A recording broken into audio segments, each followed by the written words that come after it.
Olá, Henrique. Olá, Mário. Olha, hoje tenho um desafio, se concordares, podíamos falar do educador português mais conhecido no estrangeiro.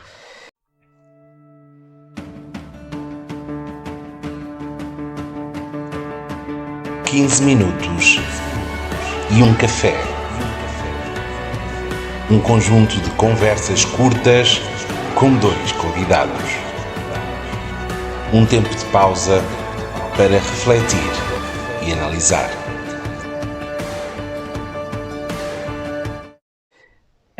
Sim, à primeira vista, isso põe-nos a pensar, porque temos uma tendência para a contemporaneidade, não é? Ou seja, aqueles que nos são conhecidos. Mas presumo que não estejas a falar de nenhum daqueles que possa ser conhecido e dos quais alguns até já falámos. A ironia é justamente esta, é o mais conhecido no estrangeiro. Portanto, quem é? Faria de Vasconcelos. Que é, sem dúvida, uma das figuras maiores do início do século XX e um dos mais, como tu dizes, mais destacados portugueses em termos da abertura da pedagogia ao mundo a partir de Portugal. Olha, como é nossa prática, até para quem não conheça este Faria de Vasconcelos, dizer que o nome completo é António de Sena Faria de Vasconcelos Azevedo, embora o tenhamos mais conhecido como Faria de Vasconcelos. Para contextualizarmos também em termos históricos, nasceu em 1880 em Castelo Branco e veio morrer em 1939. Albicastrense. Há um dado curioso da biografia dele, que é, ele estudou Direito em Coimbra, e quando concluiu o curso entregou o diploma ao pai e foi para Paris e para a Bélgica. Portanto... Porque eu acho que ele ao mesmo tempo também nos mostra um bocadinho isso e que nós ainda estamos um bocadinho presos, e eu aventava mesmo dizer que talvez por isso ele se notabilizou numa tão grande demanda sobre as questões da pedagogia e da educação, que esta ideia de era esperado que ele, enquanto filho de um juiz, fosse também enverdar pela área do direito. E eu acho que é isso que o faz entregar o diploma ao pai. Como quem diz, olha, toma, fiz o que querias, agora vou fazer o que eu quero. Exatamente. Sim, ele assumia-se, ele dizia que queria ter um papel interventivo na transformação social. E, portanto, como cientista social, como ele gostava de que fosse considerado, ele gostava mesmo de ter esta ação direta na área da educação. Até porque há uma curiosidade muito engraçada. Ele apresenta a sua tese de formatura, na altura de tese de formatura, com uma temática que não tem, ou que tem pouco a ver com as questões legais e do direito, não é? É uma tese que vai muito ao encontro das preocupações sociais, de intervenção social, e já aí ele, apesar de saber que iria entregar a tese ao pai, já aí ele quis dizer, de certa forma... Ao que vinha, não é?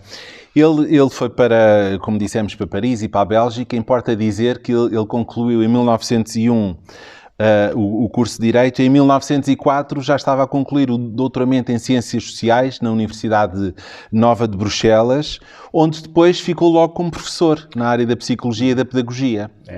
Daí se nota também o quão importante foi o seu próprio investimento na reflexão pedagógica, na produção pedagógica. Mas saltámos aqui 4 anos, mas eu também retiro dele uma intervenção que eu, mais uma vez, como estava a dizer há pouco, eu penso que é extremamente importante. Ele apresenta um artigo, uma comunicação, em 1902, chamado O Pessimismo. Exato, o Pessimismo. O Pessimismo. Eu acho que só pelo nome já nos deve deixar aqui um bocadinho com o pulgar atrás da orelha. O Pessimismo. E ele faz praticamente uma reflexão que é, se calhar, muito atual hoje em dia, que tem a ver exatamente uma crítica à ética individual, à valorização do eu sobre o nós, e eu acho que é também um dos caminhos que o leva depois nesta abordagem da reflexão pedagógica. Certo. Essa obra, essa publicação, para mim também é bastante significativa, até porque aqui no nosso agrupamento de escolas Professor Armando Lucena temos dito isto de uma forma muito assumida, de que queremos trabalhar para fazer este combate a esta ética individual, semeando nos nossos alunos que devemos ter uma preocupação mais coletiva. No fundo, se estivermos a trabalhar em prol da nossa comunidade, do desenvolvimento e da garantia dos direitos da nossa comunidade, também estaremos a salvaguardar os direitos individuais. Mas, portanto, esta visão mais lata de que fazemos parte de uma comunidade tem também norteado, desde logo, o nosso projeto educativo. Neste momento tem estas grandes palavras, comunicação e comunidade, mas também o incentivarmos os nossos alunos a participarem na Assembleia Municipal Jovem, no Parlamento dos Jovens, no projeto que nós propomos.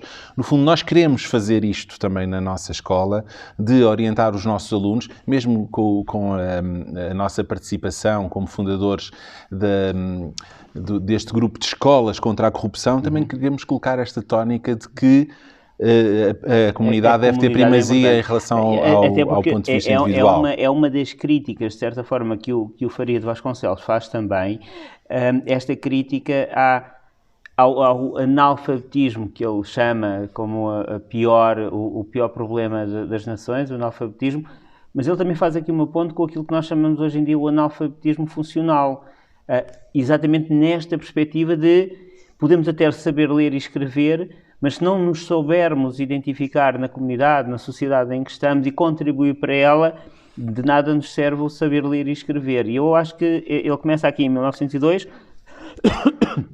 desculpa, com o pessimismo, por nos dar aqui já uma clara lição da necessidade de intervenção e de educação cívica, não é? Participar na comunidade, participar com a comunidade, construir a comunidade de mãos dadas. E eu acho que é isto que o distingue de alguma forma.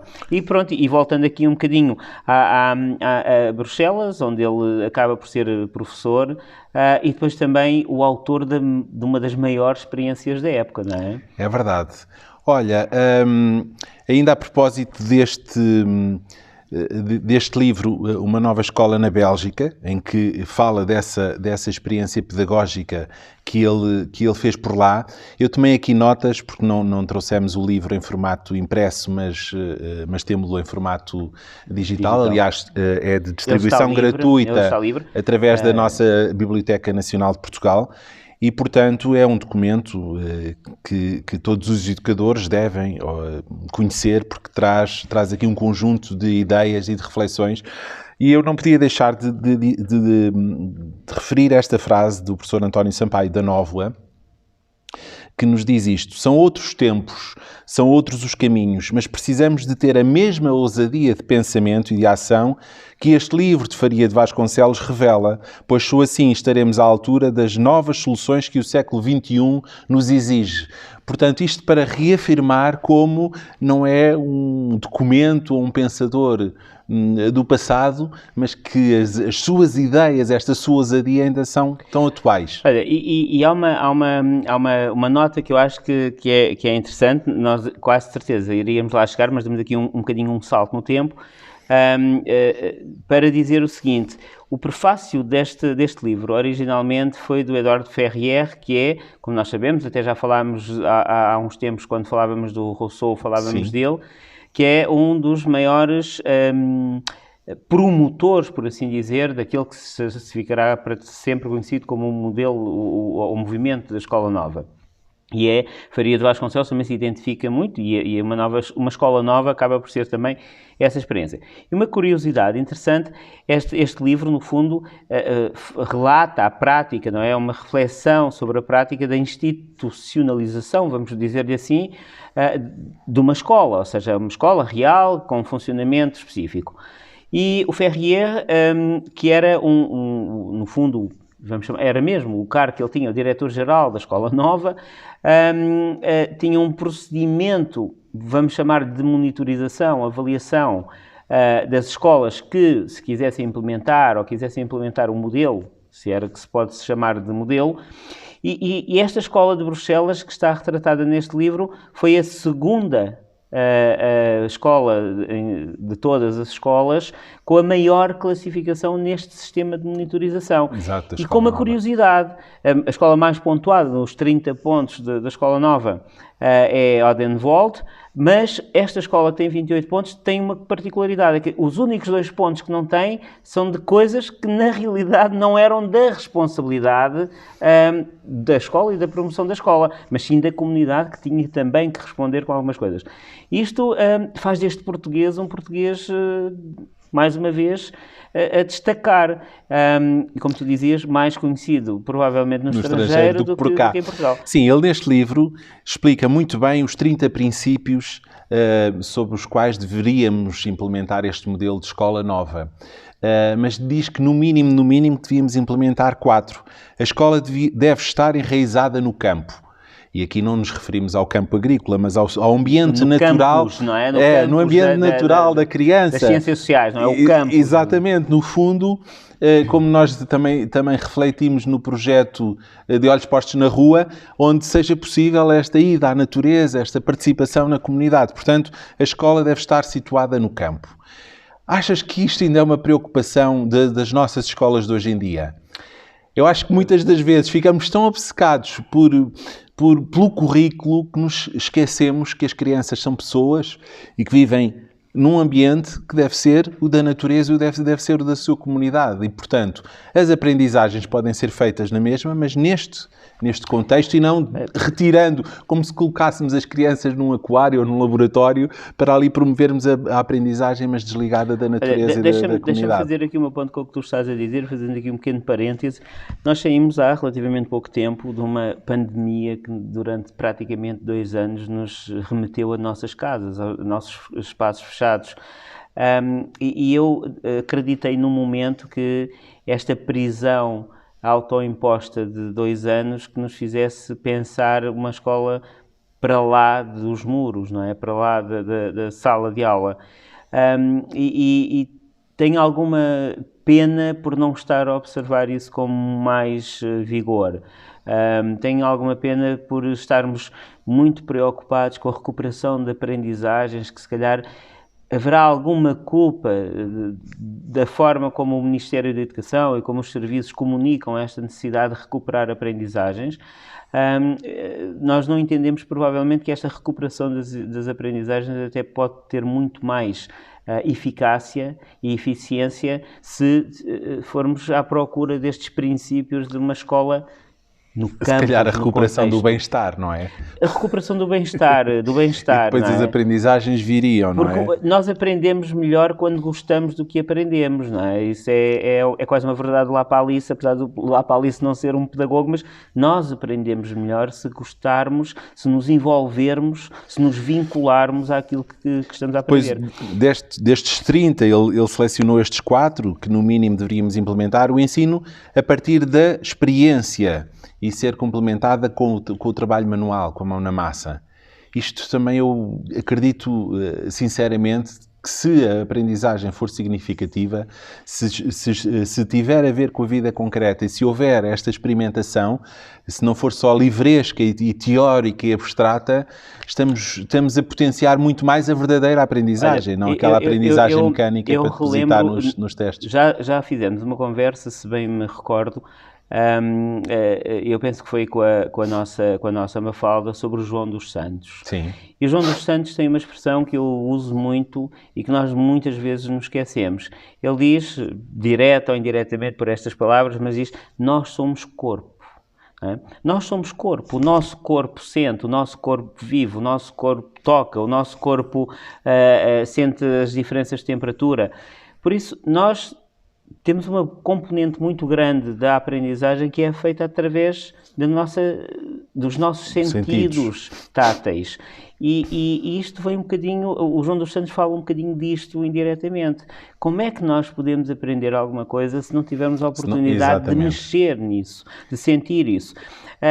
Deixa-me só, não te esqueças do que vais dizer, mas eu sempre defendi, sou educador de infância, como é que nós podemos dizer a um jovem para ter um respeito pela natureza, para ter um respeito pelas árvores, para ter um respeito pelo mar, para não poluir, quando uma criança nunca subiu uma árvore, nunca abraçou uma árvore, nunca cheirou a madeira de uma árvore, nunca cheirou plantas? Como é que nós podemos depois, quando eles chegam aos 15, 16, 17 anos, implementar uma política ecológica de sustentabilidade, de respeito pela natureza, quando eles não sabem o que é a natureza?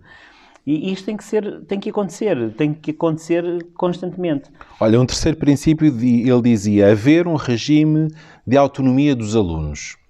E se pensarmos em todo este movimento da escola nova, no fundo, de uma forma muito simplista, implicaria que o professor abdicasse da sua autoridade, não é? E a partilhasse com os alunos, ou seja, que os alunos também participassem na gestão da própria sala de aula, não é? E que construíssem a sua própria necessidade de aprendizagem. No fundo, forçando a que o grupo perceba que somos corresponsáveis uns pelos outros. Portanto, eu posso já ter desenvolvido ou adquirido uma determinada aprendizagem, um determinado conhecimento, uma determinada competência. Mas se tu ainda não conseguiste aprender, eu também sou responsável por te ajudar, porque amanhã vai ser ao contrário. E porque eu, ao ajudar, também estou a consolidar as minhas... Portanto, há toda aqui uma relação, mesmo a gestão da indisciplina, que hoje, em algumas escolas, é um problema, nestes grupos, também a gestão dos comportamentos desadequados é feita pelo grupo. Portanto, o grupo reflete sobre o que é que aconteceu, de que forma é que vamos ajudar o colega a que não repita, não é? Mário, mas já agora, já que focaste esta questão, que também está de alguma forma refletida em alguns dos textos do Faria de Vasconcelos, não com esta evidência, com esta centralidade, mas ele fala muito de uma questão que é também muito atual quando se fala da indisciplina, que tem a ver exatamente, quando ele mais tarde justifica a necessidade de também os jovens e as crianças aprenderem atividades funcionais, profissionais, formais, ele fala de uma coisa que tem a ver com uma coisa que eu pessoalmente acho que atualmente até tem mais que ver com aquilo que nós consideramos indisciplina do que na realidade a indisciplina, que é, ele fala de um conceito que é novo ainda hoje, e ele já fala de uma forma indireta, que é a ideia do comportamento fora da tarefa. Ou seja, não há, diria eu, e atualizando este conceito, não há atualmente um nível de indisciplina, caracterizando a indisciplina como uma agressão do espaço, contestação do espaço, do tempo e da pessoa, mas um comportamento fora da tarefa. E eu acho que um comportamento fora da tarefa muito interessante para explicar é aquela coisa que está muito na moda agora, quando os alunos entram com o chapéu na cabeça e o professor manda tirar o chapéu e o aluno não compreende porque é que há de tirar o chapéu. Quando vê o Cristiano Ronaldo na televisão sentado dentro de um espaço fechado com o boné, vê os treinadores todos a falar na televisão e ele não compreende. Então, o que nós consideramos indisciplina porque ele não quer tirar o chapéu da cabeça é, na realidade, uma tarefa que ele não compreendeu porque é que a deve fazer. E então, se nós conseguirmos explicar a tarefa, se ele conseguir perceber porque é que nós achamos que se deve tirar o chapéu, refletir com ele e ouvir também a parte dele, não é? Se calhar isso não é indisciplina. Passa a ser uma tarefa cumprida ou não com sucesso. E esta confusão está muito nas nossas cabeças. O Faria de Vasconcelos, não de uma forma tão elaborada, mas fala-nos disso ao ponto de vir falar-nos exatamente desta questão da construção desta autonomia dos alunos. Da construção da autonomia dos alunos. Olha, e só para encerrarmos, porque conduzir a nossa conversa para esta questão dos princípios, o quarto princípio eu acho o máximo. Ele diz assim, cumprirem-se pelo menos metade dos princípios que caracterizam a escola nova modelo. Ou seja, o quarto é, pelo menos, cumprirem-se 15 dos 30 princípios. Eu acho isto o máximo. Mas isto é também inovador neste tempo. E porque é que eu acho, e ainda que continuaria a ser inovador, que tem a ver um bocadinho com esta lógica de nós definimos coisas muitas vezes com eficácia, com uma pré-eficácia muito clara e sabemos, mas depois não monitorizamos a realização dessa mesma eficácia. Ou seja, nós dizemos, queremos uma escola aberta à população. Isso é muito vago.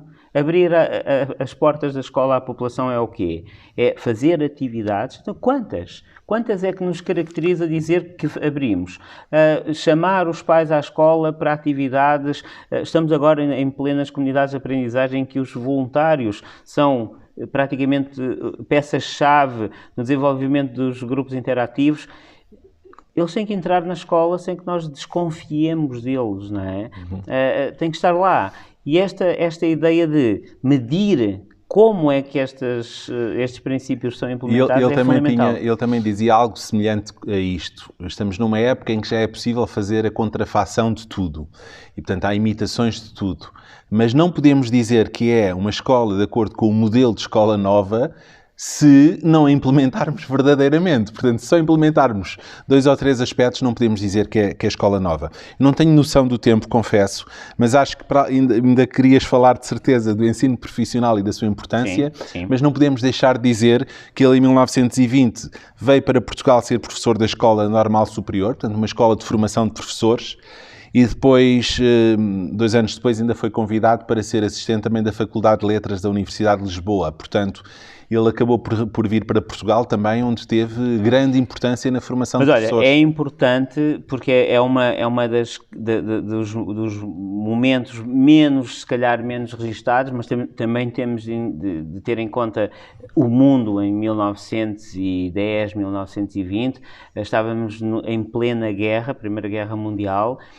Ele viu-se na contingência de ter que sair de Bruxelas. Teve que ir para Geneve, para a Suíça. Foi para Geneve, onde se encontrou e trabalhou com o Ferrier, no Instituto de Jean-Jacques Rousseau, e no fundo esteve no centro, e depois é a partir do próprio Instituto que vai, de certa forma, implementar na América Latina, com grande sucesso no Paraguai, um conjunto de escolas novas que ainda hoje são modelo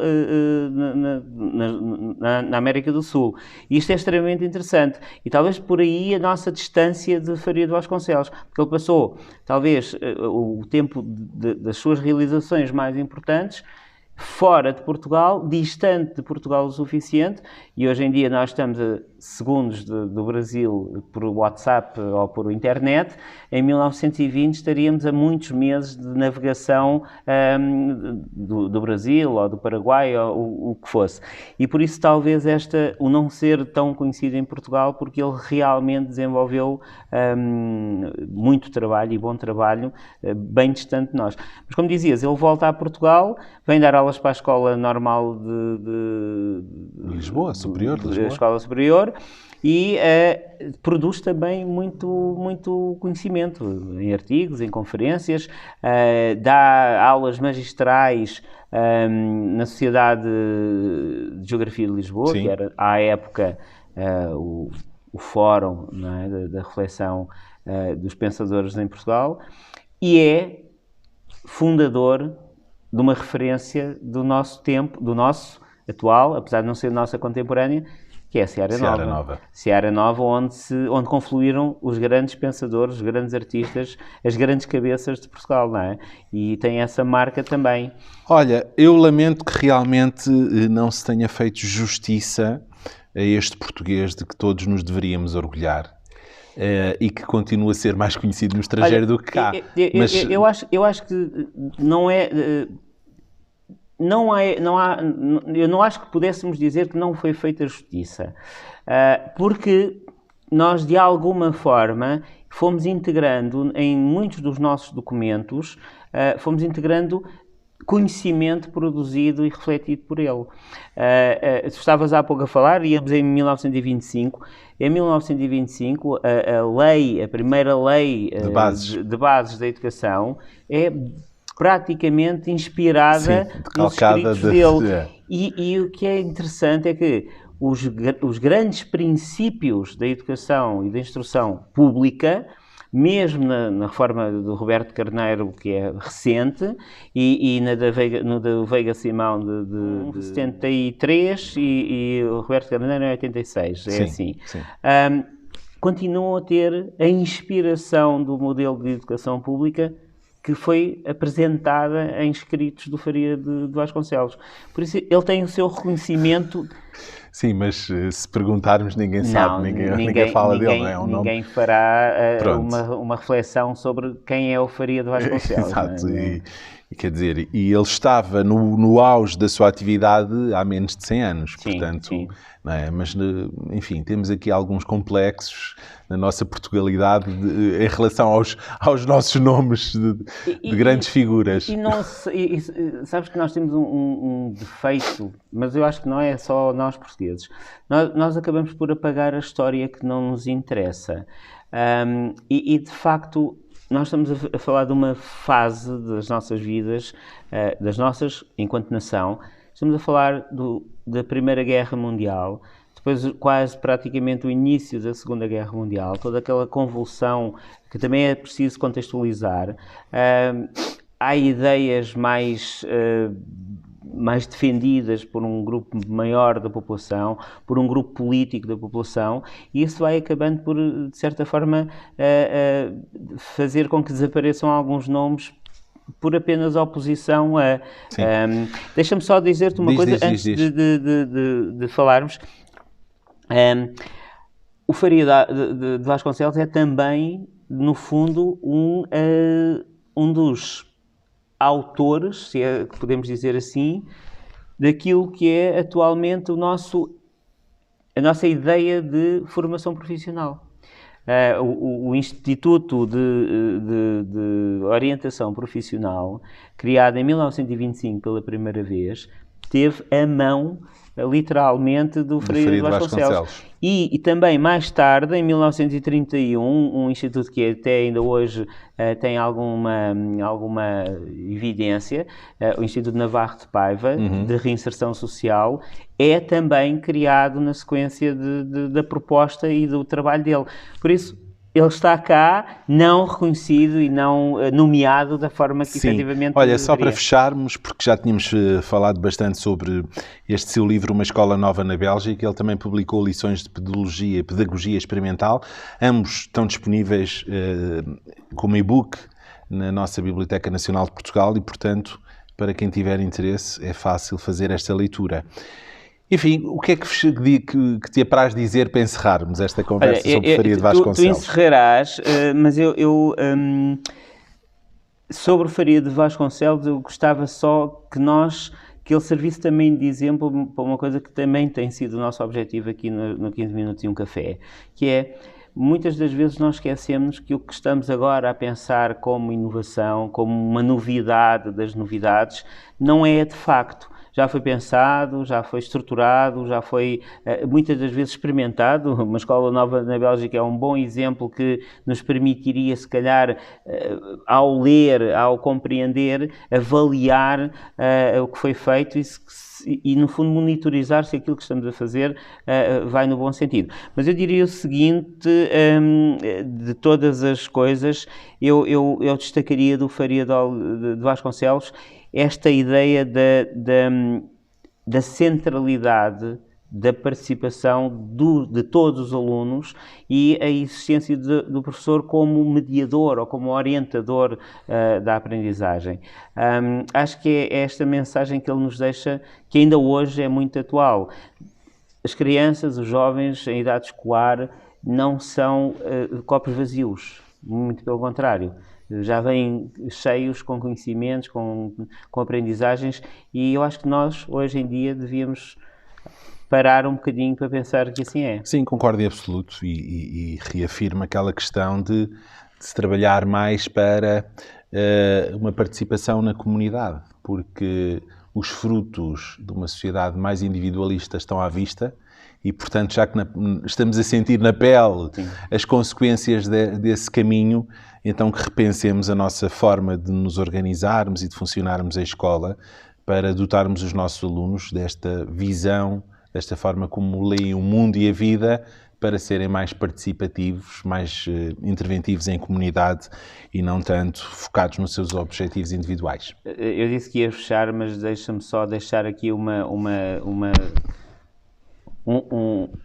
pontinha para pegarmos numa próxima conversa.